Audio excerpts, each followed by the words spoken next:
The New Norm is brought to you by Winning at Home. I'm Steve Norman. Welcome to The New Norm. In this episode, I have a chance to talk about how we marry our understanding of the key principles of mental health and a biblical perspective on how God has wired us to process our thoughts and emotions. So the recording that you're about to hear was captured at our staff devotions. I hope this is encouraging to you as you process your understanding of your spirituality and your commitment to your own mental health.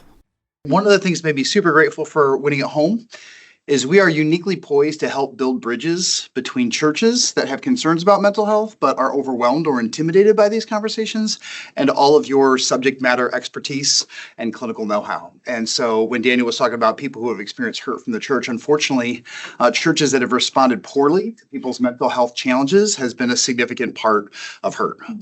When we had an opportunity to lead a workshop for some youth leaders, one of the questions we asked is, how did your church talk about mental health issues when you were in high school? And most of them are like, not at all. And these are people who are in their 30s, right? I had one woman who was probably in her 60s come up to me afterwards, and she said, I had a relative who died by suicide when I was young. She's like, the church did not allow her to be buried in our cemetery. And again, that's like horrifying to us, but you go a generation or two back and everybody's like, yeah, that sounds about right. And so one of the unique privileges that we have is to work with churches to develop integrated approach to mental health care. And so one of the questions that we were asked yesterday was, how do we talk about spiritual warfare and mental health issues? And I was like, oh, that'll be like a 5-minute answer. And the truth is, you all know that's super complex, right? And the truth is, like, those are not easily distinguishable issues, right? Because we're whole people. It's like asking somebody if their stress is physical or if it's emotional, and the answer is like all the above, right? So I have a longer answer than that I prepared, but I just want to dive into a couple of passages briefly that I think help churches talk about what is a starting point for integrating our reading of Scripture and our concern for people who are in crisis with their mental health. Is that fair? Okay. So I was reading these verses in the book of Psalms. A lot of times I tell people, if you're in crisis and you're not sure what scriptures to read, Psalms are a good place to start. Some of you know that 40% of the Psalms are Psalms of lament, so people who are frustrated with God, and they want to start there. I had a seminary professor once who taught the Old Testament and wrote exclusively about the Psalms, and he said when he was a young rector in England, like an assistant pastor at his Anglican church, he said, do we have to read the Psalms every week? Like it was part of their liturgy. And he's like, this is actually starting to get boring. And he says, his boss kind of grabbed him by the lapel and said, son, one day you will need the Psalms. And I don't know if you've ever had clients who are like, I think I'm supposed to pray, but I don't have words. I don't even know how. And we're like, hey, there's good news. There are people who have prayed this prayer before you, and you can borrow their words. This guy later in life, his wife was diagnosed with MS, ultimately lost her life to that journey. And he's like, we pray the Psalms a lot. So I read this in the Psalms. Psalm 131, verses 1 and 2. My heart is not proud, Lord. My eyes are not haughty. I do not concern myself with great matters or things too wonderful for me. Verse 2. But I have calmed and quieted myself. I am like a weaned child with its mother. Like a weaned child, I am content. I was struck by these lines from a mental health perspective. I love it how he says, I do not concern myself with great matters or things too wonderful for me. David is making a decision. He goes, there are some things that stress me out, and I'm going to choose not to think about them. I don't want to read into the text here, but I think this is a good rumination prevention principle. It's as if David was saying, I can think about things that overwhelm me, but they don't serve me well, so I'm going to park them somewhere else. I'm going to choose not to dwell in the spiral. Anybody have clients who dwell in the spiral? And part of our catch is to be able to say, like, how do we get you above the spin? And so I love it. In this psalm, David is saying, like, I know when I'm starting to go there, and I'm learning how to pump the brakes and transcend. And then he says this great line. He goes, I have calmed and quieted myself. Calmed and quieted myself. David is indicating here that he doesn't need an angelic revelation or a supernatural breakthrough to counter anxiety, but he has the tools, the agency, and the capacity to quiet himself. And you know better than I do, a lot of times with clients, it's just as simple as a breathing exercise. And you know that, like, in the course of, if you do 4 cycles of box breathing, how many of you know that your like heart rate like immediately descends? Like there are practices, there are tools that God has given us to reset. And I love it. He's saying, I have the ability to move from anxious child to happy child. I can't like snap my fingers, but there's a process that I can walk through to calm and quiet myself. Like I can't do much yoga, but happy baby, I can nail that semi-regularly. I don't picture that in your mind. It'll be awkward. So sorry, that's an image you won't be able to unsee if you already went there. But I love it because like even in the class they're saying like, hey, can we put our body in a position where we just relax and breathe? And the answer is yeah, we can get there. So yesterday our family was driving to the mall. Our son had his birthday. He had to return some jeans because invariably they don't like what you got them, even though they were there when you ordered it on.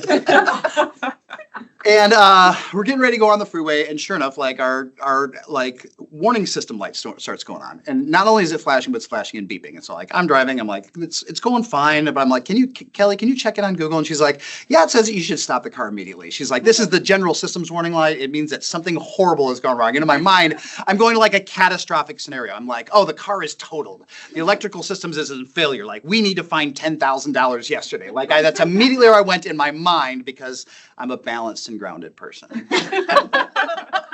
And we went home, we switched cars, and then like I like over a course of a couple hours, I'm like, you know what, maybe it's not like apocalyptic. Maybe it's just a minor inconvenience. I got to figure out how to get into the shop, and it'll be a pain. But if it's under $1,000, I'm not happy about it, but it can be workable.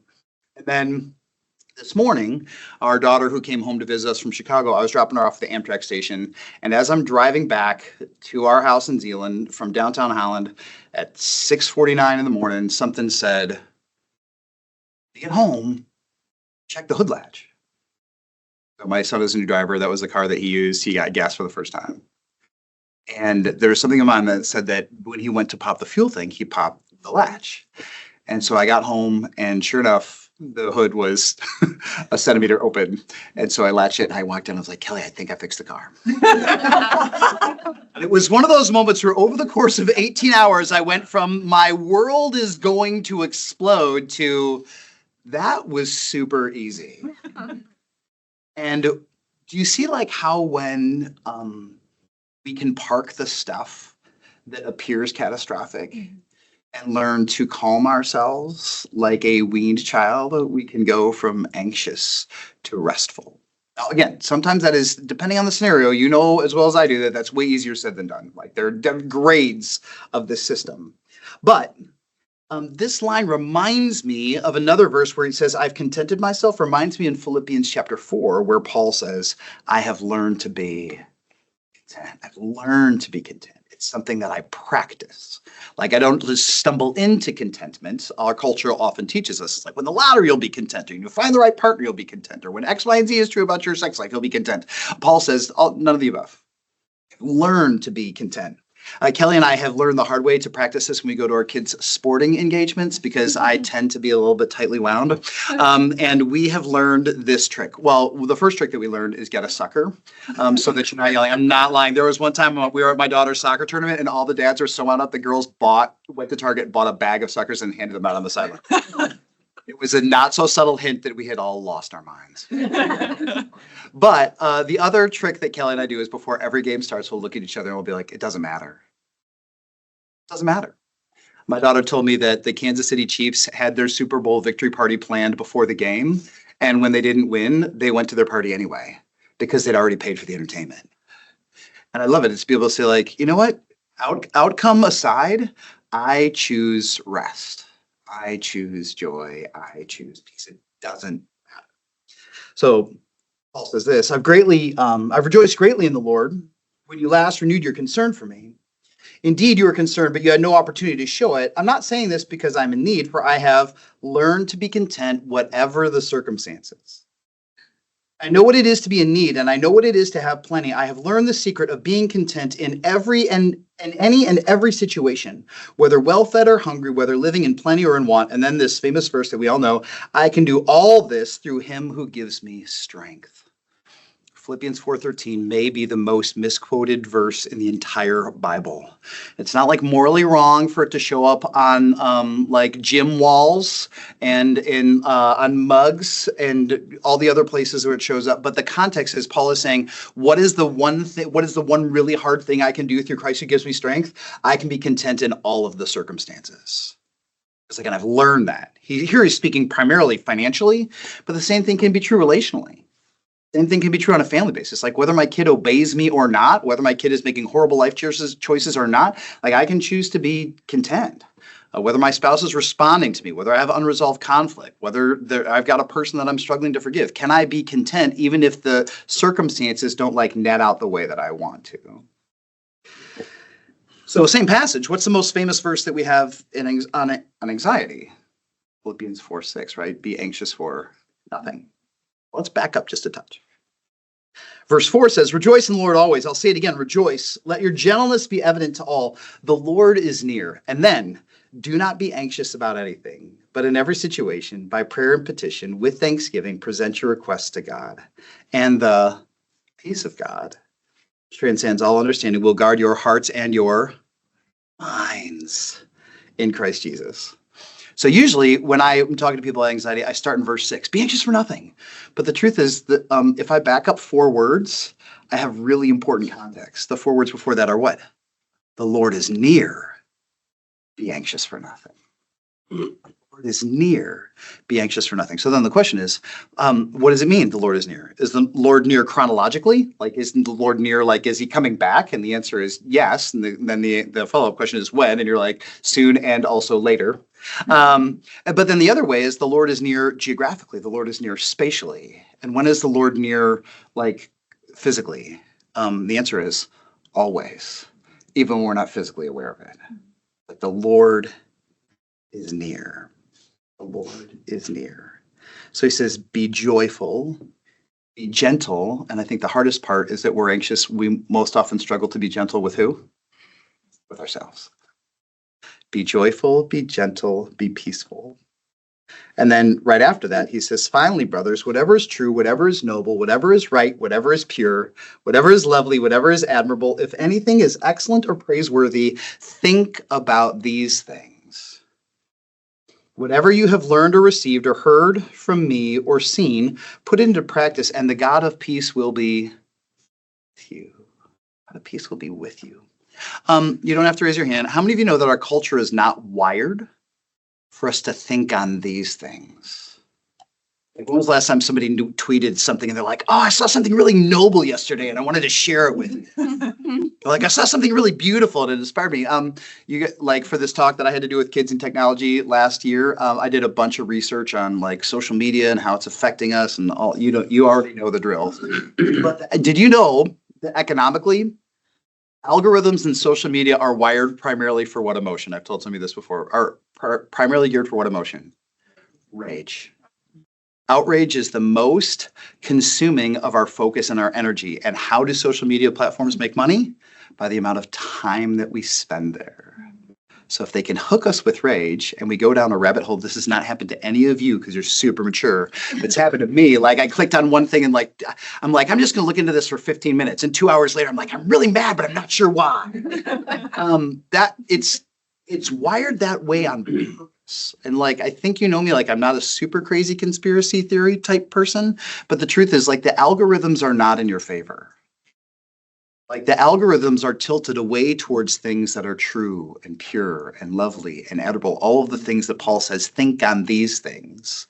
So if all of our devices try to get us to think about other things, is the deck stacked against us on the thinking front?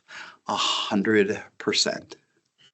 And so part of the challenge is for us to be able to say, how do we invoke rhythms, patterns, and practices where we're choosing not only to not ruminate, not only to focus on the nearness of God, but choosing images, phrases, concepts, and ideas that tilt our hearts towards the presence of God, the power of God, the character of Christ, and the peace that's found only in the Holy Spirit. The New Norm is produced and distributed by Winning at Home. Winning at Home is a faith-based nonprofit committed to making individuals, couples, families, and businesses stronger through counseling and coaching. For more information or to support Winning at Home through your giving, visit winningathome.com. I'm your host, Steve Norman. Thanks for listening.